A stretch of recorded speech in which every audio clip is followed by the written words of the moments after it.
아멘. 하나님의 말씀입니다. 자리에 앉으시겠습니다. 요즘 많은 분들이 교회 안에서나 교회 밖에서 하시는 이야기가 있습니다. 우리 교회가 좀 위기를 겪고 있다라는 말씀을 많이 하십니다. 저는 이 말씀이 그렇게 염려가 되기보다는 위기에 처한 그리스도인과 위기에 처한 교회도 하나님의 계획 안에 있다면 이것은 하나님의 은혜가 될 수 있겠구나라는 생각을 하게 됩니다. 오늘 그 위기에 처한 하나님의 사람이라는 제목으로 말씀을 준비하면서 저는 한 사람이 생각이 났는데 베드로입니다. 베드로가 정말 위기를 당했을 때 하나님께 부르짖었던 그 제자들이 바닷가에서 물 위를 걸어오는 예수님을 보았거든요. 그런데 이 베드로는 다른 제자들과 차별점이 여기서 나타났는데 그 예수님을 향하여 요청을 했습니다. 그 위기를 이제 겪다가 예수님이 나타나서 이제 위기를 극복한 상황, 그 상황에서 물 위를 걷고 싶은 마음이 든 겁니다. 예수님이 물 위를 걸으신 것을 보시고 그래서 베드로에게 그 경험을 허락하셨습니다. 아마 베드로가 믿음이 더 좋았더라면 그 자기를 향하여 덮쳐서 달려오는 그 파도를 보고 두려워하지 않았더라면 물 위를 꽤 걷는 사람으로 영화를 하나 찍어도 될 법한 사람이 되지 않았을까. 그 물 위를 더 걸었을 것 같은 생각이 듭니다. 그런데 그 능력을 줬음에도 불구하고 이 베드로가 두려워하자 물 속에 빠져들어가고 또다시 위태로운 사람이 되었습니다. 저는 그 베드로의 모습이 어떤 모습으로 보여지냐 하면 저의 인생 가운데에도 제가 한때 베드로와 같이 정말 어려운 가운데 위태로운 가운데 주님을 찾았는데 그래서 주님이 응답해 주셨는데 더 믿음의 삶을 살아보려고 결단했을 때 물에 빠져본 경험이 여러 번 있었습니다. 아마 여러분도 비슷한 경험을 하지 않으셨을까 생각이 되어지는데 오늘 말씀은 바로 그분들을 위한 하나님의 메시지라고 믿으셔도 되겠습니다. 하나님께서 우리에게 믿음의 삶이 무엇인가를 보여주시고 계속 그 믿음의 삶의 실제를 극복해 나가며 믿음으로 승리하기를 원하십니다. 오늘 본문에 엘리야죠. 엘리야가 마지막 사역에 해당이 되는데 이 엘리야가 이 아하시야 왕의 죽음을 선포하고 어디로 갔냐면 산 꼭대기로 갔습니다. 산 꼭대기로 가서 왕의 사람들이 이 엘리야를 이제 찾으러 가는데 세 번의 사람들의 방문이 있었는데 첫 번째 50부장과 군대가 갔습니다. 이렇게 사신이 그리고 왕의 그 무슨 국무장관이 간 것이 아니라 군대 소대장이 자기 군대를 이끌고 엘리야를 잡으러 간 것이죠. 그가 산꼭대기에 있는데 포위망이 접혀오고 이 50명이 쫓아오자 이렇게 얘기합니다. 그 50부장이 엘리야에게 하나님의 사람이요 왕의 말씀이 속히 내려오라 하십니다. 내려오라 하고 그를 부르러 갑니다. 먼저 그랬더니 이 엘리야가 이렇게 대답을 합니다. 내가 만약에 하나님의 사람이거든 불이 하늘에서 내려와 너희를 살을지어다. 그래서 어떻게 되냐 하면 그 엘리야의 기도가 놀랍게 또 한 번 응답돼서 불이 내려서 50명이 다 죽습니다. 이게 간단하게 표현했지만 대단한 사건이죠. 제단에 불이 사른 것처럼 그리고 이전에 바알의 선지자들과 싸웠던 그 모습처럼 불이 하늘에서 내려오는 게 이제 이 엘리야의 아주 주된 은사가 됐어요. 그래서 불로 사람 태우는 게 아주 뭐 아무 일도 아닌 것처럼 마지막에 이 사건에도 그런 모습이 드러납니다. 두 번째 50부장이 50명과 함께 갔을 때 또 왕이시여 하나님의 사람이여 왕이 산에서 내려오라고 합니다. 이렇게 말하니까 내가 하나님의 사람이거든 불이 내릴지어다. 또 죽습니다. 세 번째 사람은 이제 겁이 났습니다. 살고 싶어서 하나님의 사람이요 이제 내 목숨을 좀 귀하게 여겨 주십시오. 그 얘기를 듣고 이제 세 번째는 하나님의 사자가 이 엘리야에게 한 번 더 메시지를 주시는 거예요. 뭐라고 얘기하셨냐면 하나님의 사자가 엘리야야 두려워하지 말라. 그리고 저 왕이 보낸 사람과 함께 내려가서 왕에게 그 메시지를 다시 확인시켜 주라라고 말합니다. 그래서 엘리야가 왕 앞에 서고 왕이 이렇게 잘못했기 때문에 하나님께 찾아가지 않고 왜 바알세불에게 찾아갔습니까? 라는 말씀을 다시 한번 얘기하고 침상에서 내려오지 못하리라 라는 말을 선언합니다. 왕 앞에서. 이전에는 왕의 사신들에게 했던 이야기잖아요. 이제 왕 앞에 하게 하신 것이죠. 그리고 왕이 죽습니다. 이렇게 해서 이 엘리야의 모든 이적이 끝나는데 이 엘리야가 산에 있을 때 이 사람들이 왜 하나님의 사람을 찾을까? 여기에 대해서 우리가 한번 생각해 볼 필요가 있습니다. 이 세상이 저 사람이 하나님의 사람이 분명한데 왜 하나님의 사람에게 찾아올까? 왜 교회에 찾아올까? 왜 목사님을 찾아올까? 왜 성도님을 찾아올까? 제가 생각해 보니까 두 가지가 있을 것 같습니다. 하나는 정말 하나님의 말씀을 듣고 싶어서입니다. 하나님의 사람을 찾아오는 이유는, 세상에 있는 사람들이 하나님의 사람을 찾는 이유는 정말 하나님의 말씀을 듣고 싶어서가 맞습니다. 여러분 사도행전에 보면 24장에 바울이 자기 변론을 하는데 세 번의 자기 다메섹상에서의 변화된 경험을 이야기할 때 24장에는 벨릭스라는 왕이 이제 베스도에게 왕위를 넘겨주기 한 2년 동안을 바울을 계속 찾아요. 이 두 가지 목적이 있었어요. 이 사람이 하나님의 말씀을 듣고 싶기도 하고 바울의 돈도 좀 탐이 나고 어떻게 좀 내가 잘 봐줄 테니까 나에게 돈 좀 내, 이런 걸 좀 기대했던 사람이에요. 2년 동안이나. 이 고위 공직자가. 이 세상이 하나님의 사람에게 찾아올 때 두 가지 동기가 있는데, 하나는 하나님의 말씀을 정말 듣고 싶은 마음이 있습니다. 그때 우리는 하나님의 말씀을 정말 전해줄 수 있는 사람이 돼야 되는데 그때 타협하면 안 돼요. 하나님의 말씀을 정말, 하나님의 사람에게 이 세상 사람이 찾아오는 이유는 하나님의 말씀 듣고 싶어서였는데 하나님의 사람이 이상한 경영학 책 얘기하면 안 됩니다. 하나님의 사람이 하나님의 말씀을 전해줘야 돼요. 그럴 수 있어야 돼요. 자, 두 번째는 이 왕의 사람들이 왜 하나님의 사람을 찾아왔냐 하면 자기의 잘못을 지적하거든요. 하나님의 말씀이. 그래서 어떻게 하고 싶었냐 하면 잡고 싶었어요. 죽이고 싶었어요. 두 가지 마음이 다 있습니다. 여러분 세상이 우리를 향해서 접근할 때 이 두 가지 동기를 가지고 우리에게 접근한다는 것을 아십시오. 그래서 우리가 어떤 대답을 해야 하는가를 알아야 합니다. 이 두 가지에서 다 실패할 가능성이 있기 때문입니다. 세상이 우리를 향하여 찾아오잖아요. 그것은 다른 목적이 아닙니다. 다윗이 범죄했을 때 두 번의 사건이 나오는데 첫 번째 범죄했을 때 나단 선지자가 다윗에게 접근합니다.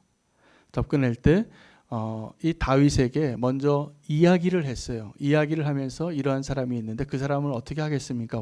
왕이시여. 그랬더니 당장 잡아오라 그래요. 근데 당신이 바로 그 사람이라고 말하니까 이제 다윗이 회개하게 되는데, 나단은 하나님의 사람으로서 하나님의 메시지를 전하면서 굉장히 지혜롭게 전한 것이 분명합니다. 만약에 나단이 그때 다윗 앞에 직설화법을 사용했다면 어떻게 됐을까? 역사가 바뀌었을지도 모릅니다. 왜냐하면 그때 다윗은 온전한 하나님의 사람이 아니었어요.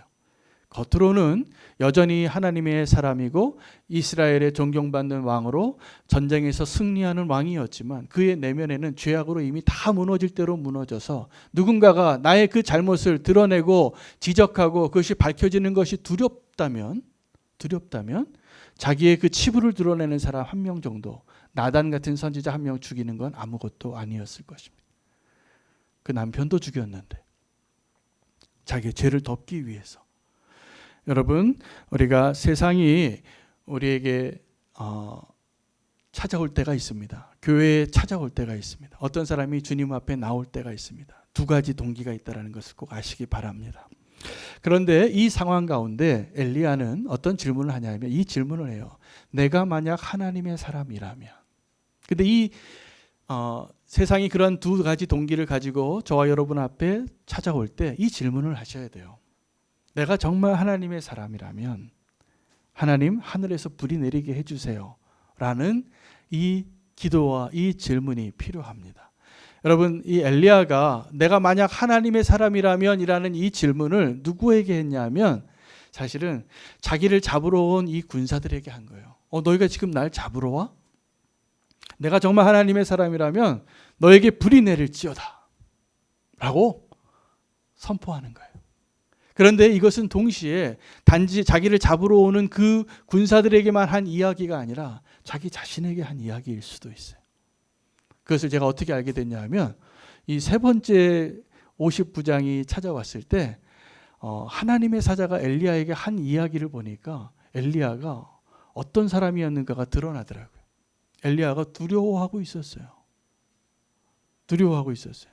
그래서 마치 이 질문은 나를 잡으러 오는 그 사람과 또 내가 지금 두려워서 죽을지도 모르고 이전에 그런 모습을 이미 엘리야는 보여주었습니다. 이세벨의 한마디에 로뎀나무 앞에 딱 엎드려서 주님, 내가 여기까지가 좋사오니 그냥 나 데려가 주세요.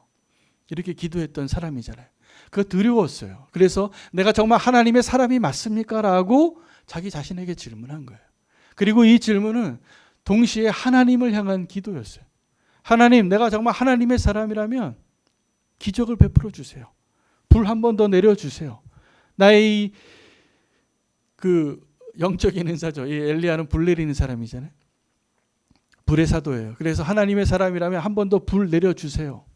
하나님 신실하게 그 기도에 응답하시더라고요.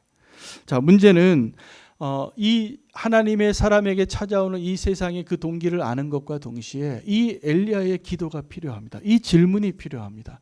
여러분, 우리가 세상에 살아가면서 믿음의 사람으로 살 때 이 질문을 안 하고 사는 게 더 위험한 거예요. 여러분, 지금 세상에서 살아갈 때 내가 정말 하나님의 사람 맞습니까? 근데 우리가 그 상황을 만들질 않는 거예요. 세상에서는 그냥 세상의 사람들하고 똑같아요. 내가 그리스도인인 것을 알지 않기를 원하는 마음으로 살아갈 때가 더 많아요. 그런데 이 엘리야는 이제 산꼭대기에서 자기를 향하여 이제 도망갈 데가 없는 그곳이죠. 그곳에 자기를 잡으러 오는 그 군사 앞에서 하나님, 내가 정말 하나님의 사람이라면 그것을 증명해 주세요. 그렇게 살았던 것이 분명합니다. 저는 믿음으로 사는 것이 무엇인가 생각해 보니까 이 질문을 하는 거예요. 내가 하나님의 사람이라면 하나님 역사해 주십시오. 그런데 이 질문을 하지 않아도 넉넉히 살아가고 있기 때문에 문제인 것입니다. 우리는 이 하나님의 사람이라면 이 기적을 베풀어 주십시오라고 말할 수밖에 없는 그 상황 가운데 처해지지 않으려고 너무나 지혜롭게 살아가고 있는 중입니다. 제가 알고 있는 한 집사님이 계신데 이전 교회 다닐 때 섬길 때 한 집사님이셨는데 아주 강하게 영성 훈련을 하는 단체에서 훈련을 받으셨어요. 그래서 은혜를 받고 아내의 집사님이 먼저 완전히 삶을 바꾸시더라고요. 그래서 이제는 내가 주님을 위해서 살겠다고 완전히 바꾸신 아내 집사님이 남편 집사님을 설득하더라고요. 그래서 이 가정이 그 단체에서 파송하는 선교사가 되는 훈련을 들어가겠다고 저를 찾아왔어요. 그래서 제가 이제 그 가정을 보니까 자녀도 2명이 있고 그때 당시에 고등학생, 중학생 그런데 앞으로 인생에 부모로서 책임져야 할 것이 너무나 많은 시기에 이분들이 믿음의 결단을 하는 게 너무 귀하면서도 걱정이 되는 거예요. 이전에는 그분들이 좋은 직장 다니고 좋은 집도 있고 남을 돕고 살던 분인데 이제 이 길로 들어서면 제가 보니까 고난의 길인 거예요. 그래서 이 가정을 상담을 했어요. 상담을 하면서 2가지 마음이 들더라고요. 하나는 이분들이 이제 이 땅에서 고난의 길로 들어가시는 거예요. 고생길이 훤하다. 이제 자기 재산 다 정리하고 이제 그 선교 단체의 선교사로 살겠다는 거예요. 중년의 나이에. 그래서 제가 이 땅에서 그분들의 앞으로 겪어야 할 고난이 그냥 쫙 보이더라고요. 저도 그런 경험을 해봤으니까. 또 하나는 이분들이 지금 이 결단이 하늘에서 얼마나 놀라운 면류관인가가 생각이 나는 거예요. 그래서 2가지 말씀을 다 드렸던 것 같아요. 집사님, 앞으로 고생을 좀 하실 겁니다. 이제는 만나러 사셔야 돼요. 이제 안정적인 삶을 포기하고 지금까지 편안한 삶은 없을 겁니다. 그래도 가시겠습니까? 그랬더니 가시겠대요. 대단하시더라고요. 그리고 정말 축복하는 기도를 하고 이제 훈련에 들어가시게 되고 추천서도 써드리고 그랬습니다. 근데 그분과 함께 같은 신앙생활을 하던 한 집사님이 그리고 잊어졌어요. 근데 한 몇 년이 지나서 이 가정이 저에게 기도 편지를 보냈는데 이제 벌써 많이 이 옷차림이나 모습이 심플해졌더라고요. 아이스크림 하나 들고 너무 행복한 선교지 사진을 들고 이제 기도 편지가 왔는데, 그 편지를 같이 받았던 그 집사님의 또 친구 집사님이 어느 날 만났어요. 만나면서 그분 이야기를 하시는 거예요. 그분 이야기를 하시면서 목사님 그 기도 편지 받으셨냐고. 그래서 나도 받았다고, 기도하고 있다고 그렇게 말씀을 드리면서, 그 집사님이 지금 그 교회 아직 남아 계시고 선교지에 가지 않은 그 집사님이 원래 사실은 더 믿음이 좋으셨던 분이에요. 그래서 더 그 훈련을 더 먼저 받으시고 그분을 이렇게 데리고 오셨던 분인데, 이렇게 얘기하시는 거예요. 목사님, 그런데 저는 그분들이 너무 부러워요. 지금 이 진심을 담은 고백을 하는 거예요. 목사님, 그분들이 너무 부러워요. 그렇게 사시는 게 너무 부러워요. 지금 자기는 조금 더 안락하고 안전하고 보장된 삶을 살고 믿음이 좋으신 분이에요. 믿음 좋으신 분인데 그렇게 사는데, 그때 같이 훈련을 받고 그렇게 온 가족이 믿음으로 결단하고 선교사가 돼서 그렇게 이 땅에서는 이제 남은 게 없는 것과 같이 불쌍한 모습으로 살아가고 있는 그 선교사 가정을 보면서, 이분이 믿음의 비밀을 아시는 분이니까 그 가정을 보면서 저에게 하는 이야기가 목사님 부러워요 라는 고백이었어요. 제가 그 집사님을 보면서 저도 동일한 마음을 갖습니다. 여러분, 하나님께서 오늘 이 말씀을 제가 준비하면서 두 부류의 믿음의 사람에게 대해서 주실 메시지가 있습니다. 한 부류는 어떤 분들이냐면, 지금 내가 믿음의 사람이라고 살아가면서 사실은 내면으로 무너진 분들이 계세요. 범죄한 다윗이 몇 년을 왕으로 그 자리에 아무 일도 없었던 것처럼 살았던 것처럼, 우리 가운데도 아마 그런 분 계시겠죠. 근데 기억하셔야 됩니다. 지금 굉장히 위태로운 분이시라, 위험한 분이라는 걸 아셔야 됩니다. 내 겉으로 보기에는 아무 문제 없어 보이는 하나님의 사람처럼 보이지만 내 내면 가운데 아무도 알지 못하는 죄가 있다. 내가 하나님 앞에 이렇게 무너진 삶을 사는 것을 아무도 알리고 싶지 않다. 오늘 이 말씀은 그분을 위한 말씀입니다. 또 한 부류의 이 메시지의 수신인은 어떤 분이시냐면, 내가 편안하게 살 수도 있었지만 믿음으로 한번 살아보겠다고 결단했는데 더 힘들어진 사람들입니다. 그래서 위태로운 하나님의 사람이 됩니다. 이 엘리야가 그 왕에게 그 말 하지 않았다면 그냥 자기가 편안하게 살 수도 있었을 거예요. 근데 살아있는 권력에게 당신 잘못했습니다라고, 여러분 어떤 죄인에게, 악한 사람에게 당신 잘못했습니다라고 말하는 것처럼 위험한 게 없습니다. 그 사람이 어떤 반응을 보일지가 분명하잖아요. 그럼 위태로워진 것이죠. 그래서 더 어려워지고, 정말 내가 하나님의 사람이라면 불을 내려주세요라고 말할 수밖에 없는, 그런 기도를 드릴 수밖에 없는 성도님이 계실 겁니다. 그분을 위한 메시지입니다. 저는 사실 오늘 이 말씀을 전하면서 제가 원하는 방향은 뭐냐면, 우리가 다 함께 내가 정말 하나님의 사람이라면 주님 불을 내려주세요 라고 기도하는 자리로 함께 나아가는 자가 되자는 것입니다. 우리는 그 일을 너무나 두려워해서 잘 가지 않을 때가 많기 때문에 그렇습니다. 왕이 어떤 선지자에게 사람을 보냈던 기록이 또 하나, 오늘 이 본문과 비교하려고 제가 한 본문을 하나 더 소개하고자 합니다. 민수기 22장에서 24장 말씀에 모압 왕 발락 왕이 발람이라는 선지자에게 사신을 보냅니다. 근데 그때 왜 그 사신을 보내게 됐냐 하면, 그때 당시에 이스라엘 민족이 이동을 하는데 아모리인들에게 행한 일들이 소문이 들리기 시작하는데, 이 히브리 사람들의 앞에 잘못 걸리면 다 죽는다예요. 그래서 이 모압 왕이, 발락 왕이 이 이스라엘 사람들을 좀 저주하고 싶어서 아주 원래 하나님이 세우신 선지자가 아닙니다. 발락은. 그러나 하나님의 말씀을 전하는 자가 되어지는 것이죠. 그래서 아주 영험한 점쟁이 하나를 부른 겁니다. 그리고 너는 저 산꼭대기에 가서 저 이스라엘 민족을 좀 저주해라. 내가 원하는 대로 좀 저주해 주길 바란다. 이 부탁을 합니다. 근데 이 부탁을 하는데 이 발락 왕이 발람에게 보낼 때 오늘 이 엘리야에게 아하시아 왕이 보냈던 군사를 보낸 게 잡으려고 보낸 게 아니라 선물을 보내요. 하나님의 사람들을 보내서 이렇게 얘기합니다. 이 히브리 사람들을 내가 원하는 곳에서 그들을 바라보고 당신이 할 수 있는 대로 저주를 좀 해주시오. 그랬는데 이 발람이 뭐라고 얘기하냐면 아 그렇습니까? 내가 그렇다면 하나님께 한번 물어보고 대답을 하겠다는 거예요. 그래서 하나님께 물어봤더니 하나님이 대답을 해주시는데 너는 그들과 함께 가지도 말고 함께 먹지도 말고 그들을 저주하지도 말라. 그들은 복받은 백성이다. 그렇게 얘기를 해줍니다. 그래서 이 발람이 발락에게 거절을 해요.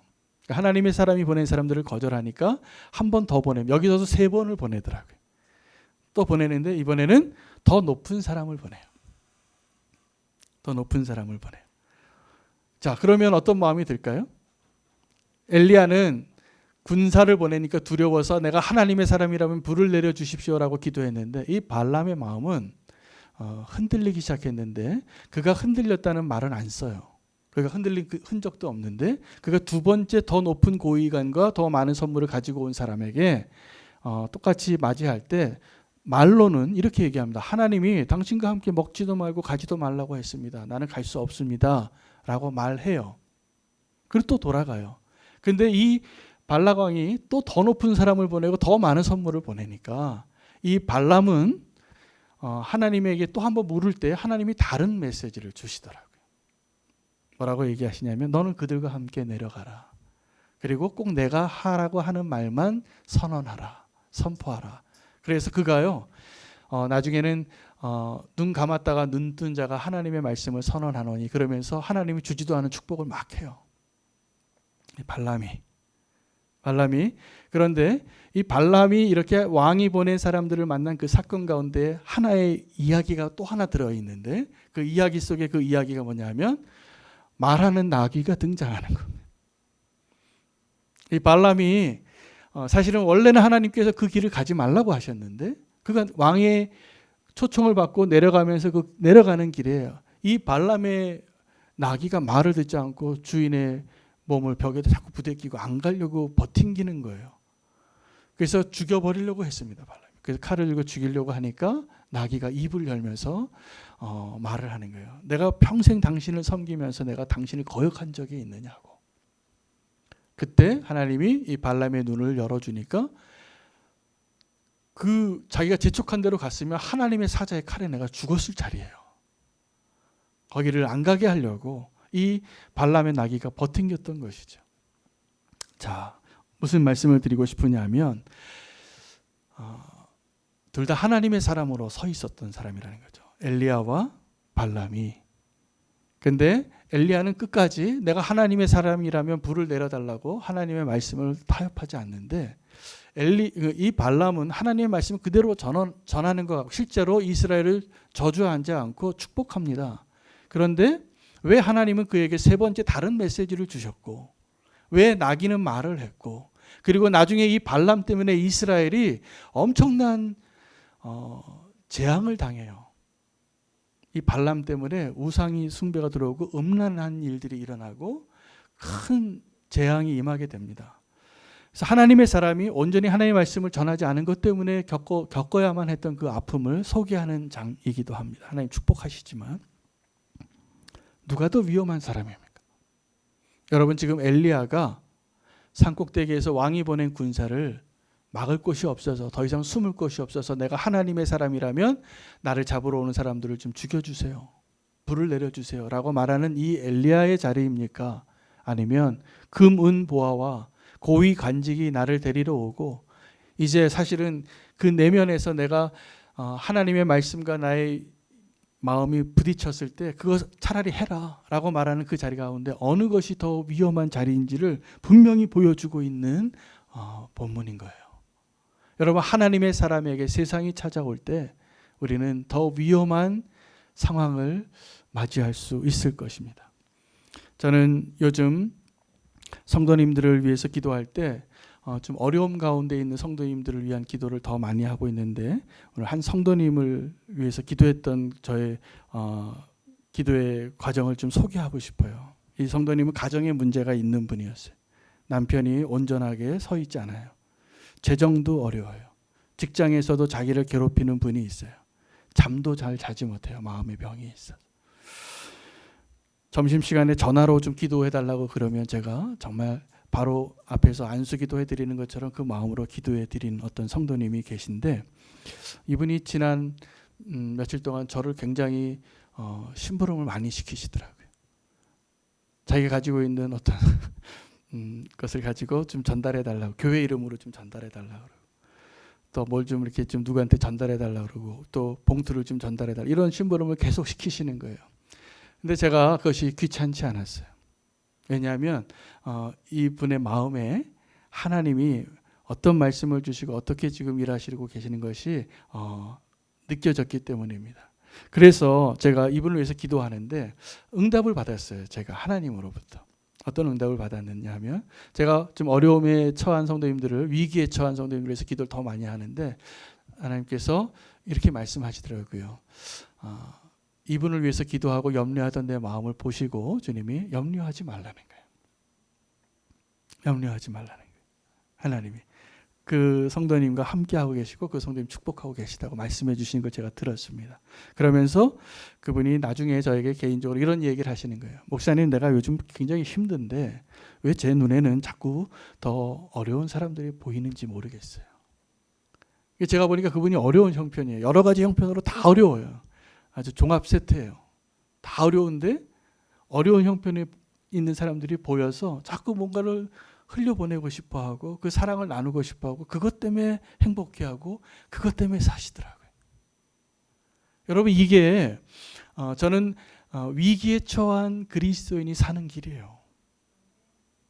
그 위기에 처한 그리스도인이 살아내고 믿음으로 사는 그 길은, 우리가 언제 안전하다고 생각하고 언제 우리가 행복하다고 생각하다고, 그 생각들이 사실은 다 가짜일 가능성이 높습니다.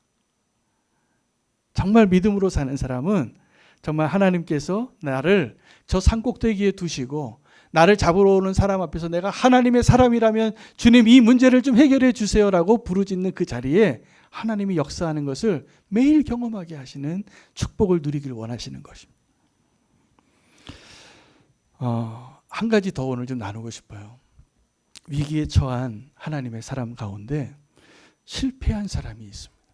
자, 어떤 실패한 사람이냐면 다윗처럼 아직 내 죄가 드러나지 않은 가운데 있는 사람이 사실은 제일 위험한 사람입니다. 제일 위험한 사람입니다. 그런데 어떤 사람이 또 위험에 처한 사람이 있냐 하면, 저 사람이 하나님의 사람이 분명한데 그가 범죄한 거예요. 저분이 목사님인데 성적인 죄를 지은 거예요. 저분이 장로님인데 재정적인 죄를 지으신 거예요. 저분이 집사님인데 사회에서 지탄받을 만한 어떤 죄를 지은 거예요. 자, 그럼 어떻게 해야 됩니까? 이런 위기가 어디 있습니까? 그렇죠. 우리 손가락질하고 정말 사회에서 완전히 도태당하고 더 이상 만나지도 못하고 정말 빨리 지옥에 떨어져야 되냐면 사실은 그렇지 않아요. 그 자리에 하나님이 믿음으로 설 수 있게 한다면, 여러분, 이것은 나에게 적용할 때와 또 내 옆에 있는 누군가에게 적용할 때 동일합니다. 다윗의 얘기를 한 번 더 하고 싶어요. 다윗이 2번 실패한 이야기가 성경에 기록이 되어지는데, 첫 번째 그 유부녀를 간통한 사건과 또 하나는 마지막에 노년에 인구조사를 한 사건입니다. 자, 인구조사를 했을 때 이 다윗이 이미 하나님의 사람의 모습이 아니에요. 그래서 자기의 힘을 확인하고 싶어서 요압을 재촉합니다. 너는 빨리 저기 다 조사해서 몇 명인지 20세 이상 전쟁에 나갈 수 있는 사람들을 계수해서 나에게 보고해라. 하나님은 이미 그때 다윗의 마음이 하나님을 떠난 것을 아셨습니다. 그래서 하나님의 재앙이 임하고 3가지 재앙을 택하라고 하고 전염병이 돌죠. 7만 명이 죽습니다. 다윗이 참 위대한 이유는, 다윗이 하나님의 사람으로서 우리에게 하나님의 마음에 합한 자로서의 삶을 보여준 완벽한 사람의 모습을 보여주었기 때문이기도 해요. 그의 인생에는 오늘 엘리야가 경험했던, 엘리야가 우리에게 보여줬던 그런 기적도 보이지 않습니다. 그냥 그는 평생 평범한 일 가운데 탁월한 영성을 보여줬던 하나님의 사람이었어요. 근데 그 탁월한 영성의 최고지가 무엇이냐면 그가 하나님과 사람 앞에 용납받지 못한 죄를 지었을 때 어떻게 했느냐예요. 여러분 아시는 것처럼 이때 이 다윗이 첫 번째 범죄했을 때도 나단에게 자기가 회개합니다. 자기가 어떠한 죄를 지었는지 다 우리가 알고 있게 된 거죠. 수천 년이 지났는데. 또 하나는 두 번째 그 노년의 죄에서도 그가 범죄했다는 것을 고백하고 그 오르난의 타작마당에서 내가 값없이는 하나님께 번제를 드리지 아니하리라라고 말하고 그 돈을 지불하고 제사를 드리는 거죠. 그래서 온전한 제사를 드리게 되는데 그 오르난의 타작마당이 하나님 보시기에 가장 이상적인 가장 완벽한 제사가 무엇인지를 보여주는 거예요. 여러분 완전한 제사가 이루어지려면 완전한 예배가 드려지려면 오늘도 우리 함께 예배 드리잖아요. 여러분 오늘 우리가 정말 온전한 아주 하나님이 원하시는 완벽한 예배는 뭐냐면 내가 죄인인 게 분명해야 돼요. 그런데 이 다윗이 그 자리는 어떤 자리가 되냐면 나중에 솔로몬이 하나님의 성전을 짓는 자리가 됩니다. 근데 그 제사가 중요했던 거예요. 제가 보니까 그 다윗이 두 번째 범죄 사건에서 가장 중요한 핵심 사건은 뭐냐면 다윗이 인구 조사를 한 게 아니라 다윗이 완전한 제사를 드렸던 거예요. 근데 그 완전한 제사를 드렸던 그 조건은 뭐냐면 내가 피할 수 없고 변명할 수 없는 죄인가 드러나는 자리예요. 그리고 그것을 내가 대가를 지불하고 완벽한 제사를 드릴 수 있는 기회를 하나님 주신 겁니다. 저는 위태로운 그리스도인에 대한 오늘 말씀 두 종류로 말씀하고 또 세 번째로 우리가 온전한 믿음의 사람인 줄 알았는데 범죄한 사건이 드러났다. 부끄러워서 내가 고개를 들고 더 이상 살 수 없다. 어쩌면 그 사람에게는 하나님께서 하나님이 가장 완벽한 예배를 드릴 수 있는 기회를 주신 것이라 믿으시기 바랍니다. 오늘 저와 여러분에게 그 은혜가 있기를 원합니다. 그랬을 때 하나님께서 그 위기의 하나님의 사람을 위대한 하나님의 사람으로 바꾸실 거예요. 위대한 하나님의 사람은 자기 힘으로 높은 성을 쌓은 사람이 아니에요. 그런 성 보니까요. 그런 성 쌓았던 사람들이 많았는데 역사 속에서 다 무너지고 이름도 알려지지 않아요. 내가 하나님 앞에 정말 죄인이라는 것을 고백한 그 자리에서 하나님의 은혜만이 드러나는 그 예배, 그 인생, 그 하나님의 사람의 모습이 위대한 사람으로 만드는 것입니다. 여러분 우리가 위태로운 자리에 나아갈 때가 있습니다. 그것을 피하고 싶고 그것을 두려워하지만 하나님의 그 뒷면에 있는 은혜와 하나님의 계획을 알게 된다면 도리어 감사해야 돼요. 우리의 고난과 우리의 시련과 우리의 실패까지도. 이 위태로운 하나님의 사람을 하나님은 위대한 하나님의 사람으로 만들고 싶어 하시는 것을 꼭 기억하시기를 축복합니다.